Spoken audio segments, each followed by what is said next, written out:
Assalamualaikum warahmatullahi wabarakatuh. Selamat siang. Yang saya hormati Dr. Randa Kurniana Baktiningsih MPD selaku dosen mata kuliah Pendidikan Anak Berkebutuhan Khusus dan teman-teman Rombel A yang saya banggakan.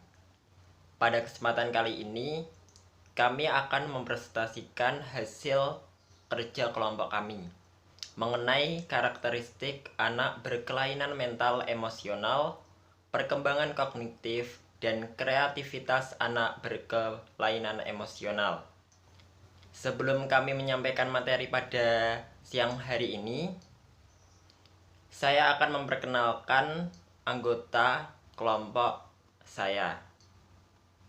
Yang pertama yaitu saya sendiri, Fahri Nur Rahman, dengan NIM 140 141 9012 sebagai moderator dan pemateri pertama.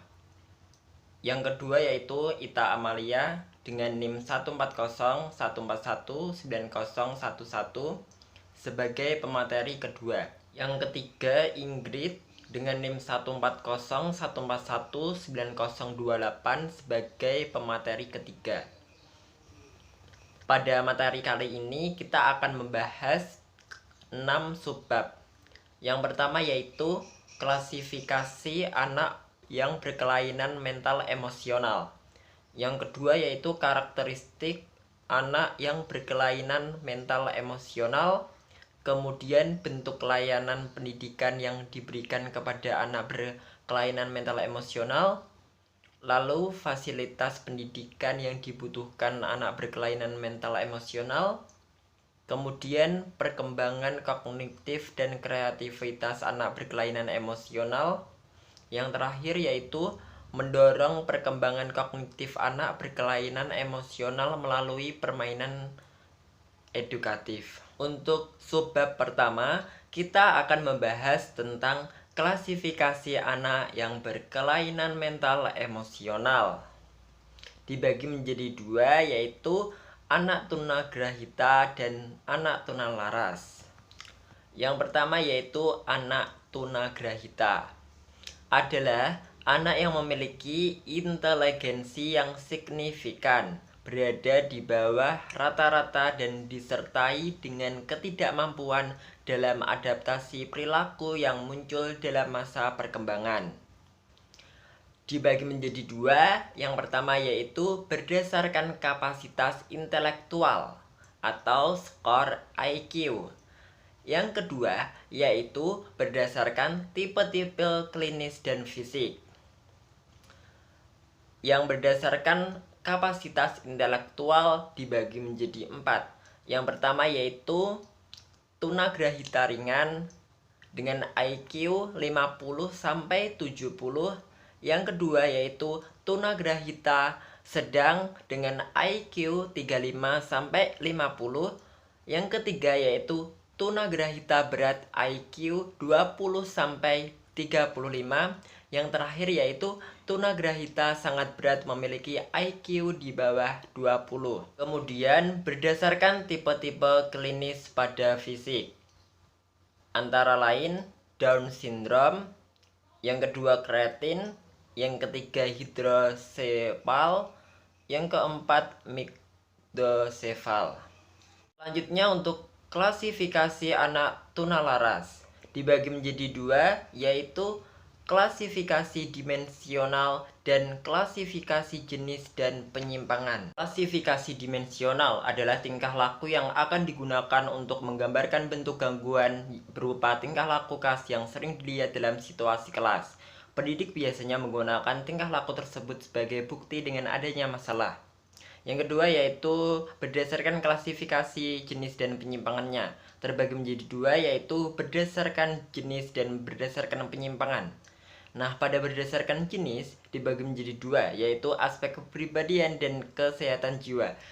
Sedangkan berdasarkan penyimpangan dibagi menjadi tiga, yaitu tahap ringan, tahap sedang, dan tahap berat.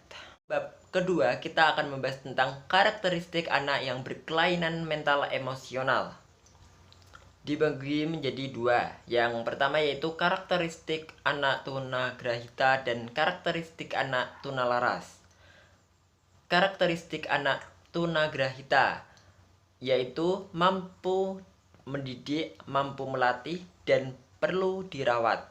Sedangkan karakteristik dari anak tunalaras yaitu hubungan antar keluarga, teman sepermainan atau sebaya, teman sekolah dianggap dengan tidak menyenangkan. Yang kedua yaitu segan bergaul dan atau terasing. Yang ketiga yaitu suka melarikan diri dari tanggung jawab. Yang keempat menangis, kecewa, berdusta, menipu, mencuri, menyakiti hati atau sebaliknya. Yang kelima yaitu penakut dan kurang percaya diri. Yang keenam yaitu agresif terhadap diri sendiri, acuh tak acuh, banyak menghayal. Yang terakhir yaitu memperlihatkan perbuatan gugup, misalnya menggigit kuku. Baik, materi selanjutnya akan disampaikan oleh rekan saya yaitu Ita Amalia. Kepada Ita Amalia saya persilahkan. Baik, materi selanjutnya yaitu bentuk layanan pendidikan untuk anak berkelainan mental emosional. Pelayanan pendidikan yang dapat diberikan kepada anak tunagrahita adalah pertama, kelas transisi. Merupakan kelas bagi anak tunagrahita yang berada di sekolah reguler sebagai persiapan dan pengenalan pengajaran dengan acuan kurikulum SD dengan modifikasi sesuai kebutuhan anak. Yang kedua yaitu sekolah khusus atau sekolah luar biasa bagian C dan C1. Untuk anak tunagrahita ringan dapat bersekolah di SLB-C, sedangkan anak dengan tunagrahita sedang dapat bersekolah di SLB C1. Selanjutnya yaitu pendidikan terpadu. Anak tunagrahita belajar bersama-sama dengan bimbingan guru reguler di sekolah reguler. Kemudian yaitu program sekolah di rumah. Program ini ditunjukkan bagi anak tunagrahita yang tidak mampu mengikuti pendidikan di sekolah khusus karena keterbatasan. Kemudian yang kelima yaitu program inklusif. Layanan pendidikan inklusif diselenggarakan pada sekolah reguler. Dan yang terakhir yaitu panti rehabilitasi. Program panti asuhan lebih terfokus pada perawatan. Selanjutnya, pelayanan pendidikan yang dapat diberikan kepada anak tunalaras adalah bentuk pelayanan pendidikan dapat diselenggarakan di SLB khusus bagi anak tunalaras atau SLBE. Selanjutnya yaitu fasilitas pendidikan yang dibutuhkan anak berkelainan mental emosional. Fasilitas pendidikan yang dibutuhkan anak berkelainan mental emosional. Pertama, fasilitas pendidikan untuk anak tunagrahita. Fasilitas pendidikan anak tunagrahita relatif sama dengan fasilitas pendidikan untuk anak normal di sekolah umumnya. Fasilitas ini lebih diarahkan untuk latihan sensomotorik dan pembentukan halus. Secara garis besar, fasilitas pendidikan yang harus disesuaikan dengan karakteristik anak tunagrahita adalah A. Fasilitas pendidikan yang berkaitan dengan latihan sensomotor. B. Berkaitan dengan visual, misalnya berbagai bentuk benda, manik-manik warna, dan sebagainya. Kemudian berkaitan dengan perabaan dan motorik tangan, misalnya krayon, lotion, kertas amil, dan sebagainya. Kemudian berkaitan dengan koordinasi, misalnya puzzle, morens, dan sebagainya. C. Fasilitas pendidikan yang berkaitan dengan aktivitas kehidupan sehari-hari, misalnya gosok gigi, latihan berpakaian, memakai sepatu, dan sebagainya. Dan yang terakhir, fasilitas pendidikan yang berkaitan dengan latihan motorik kasar, misalnya latihan bola kecil dan bola besar, permainan keseimbangan, dan sebagainya. Fasilitas pendidikan untuk anak tunalaras. Fasilitas pendidikan untuk anak tunalaras relatif sama dengan fasilitas pendidikan untuk anak normal pada umumnya, yaitu berupa ruangan terapi dan sarana terapi yang meliputi A. Ruangan fisioterapi dan peralatannya, lebih mengarahkan pada upaya peregangan otot dan pembentukan otot, misalnya barbel dan box tinju. B. Ruangan terapi bermain dan peralatannya, lebih diarahkan pada model terapi stimulasi dan latihan pengendalian diri, misalnya puzzle dan boneka. Dan yang terakhir yaitu ruangan terapi okupasi dan peralatannya, lebih diarahkan pada pembentukan keterampilan kerja dan pengisian waktu luang sesuai dengan kondisi anak. Materi selanjutnya akan dilanjutkan oleh rekan saya. Baik, di sini saya akan melanjutkan materi yang dibahas oleh rekan saya sebelumnya. Untuk materi yang kelima ini ialah perkembangan kognitif dan kreativitas anak berkelainan emosional. Untuk perkembangan kognitif dan kreativitas anak tunagrahita ialah anak yang menekankan ciri kecerdasan di bawah rata-rata dalam bidang sosial. Tunagrahita adalah anak yang memiliki kemampuan intelektual atau kecerdasan dan keterampilan di bawah rata-rata seusianya. Keadaan ini sangat berdampak jelas setelah anak masuk pada tingkat sekolah TK atau taman kanak-kanak, yang dimana saat masuk sekolah anak ini dituntut banyak untuk unjuk kerja akademik. Anak tunagrahita ini digolongkan menjadi 3 golongan, yaitu golongan ringan atau mampu dididik, yang kedua adalah golongan sedang atau mampu dilatih, sedangkan golongan yang ketiga ialah cacat grahita berat atau mampu dirawat. Dilihat dari tingkat kreativitas anak tunagrahita, tentunya anak tunagrahita ini memiliki tingkat perkembangan kreativitas yang berbeda pada anak normal lainnya. Oleh karena itu, anak tunagrahita ini membutuhkan sekolah khusus dengan pendidikan yang khusus pula.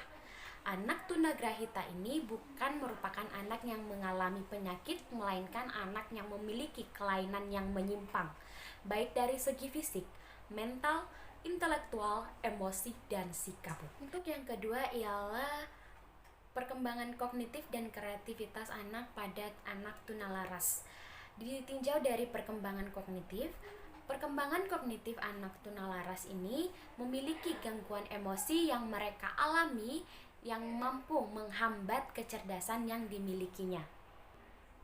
Dalam hal ini tentunya ada kegagalan yang mereka dapatkan dalam belajar di sekolah, yang dimana seringkali menimbulkan anggapan bahwa mereka berinteligensi rendah. Memang anggapan itu tidak sepenuhnya salah, karena di antara anak tunalaras juga ada yang mengalami keterbelakangan mental dan kelemahan dalam kecerdasan.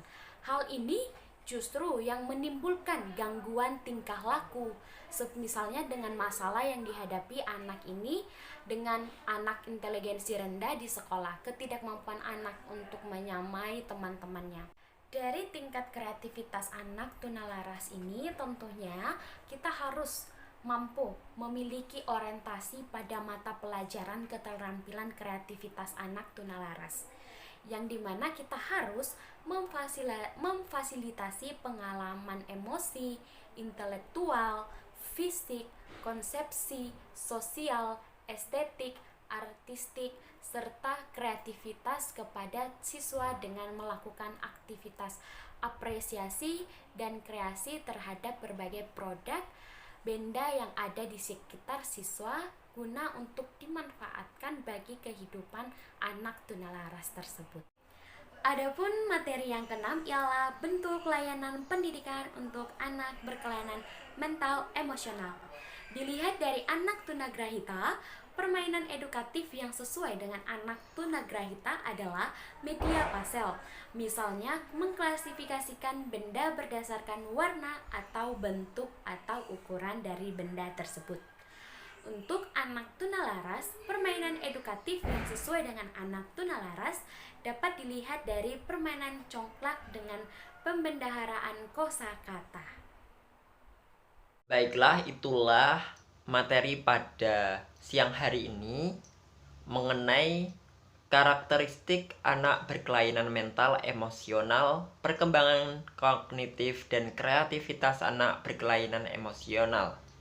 Terima kasih.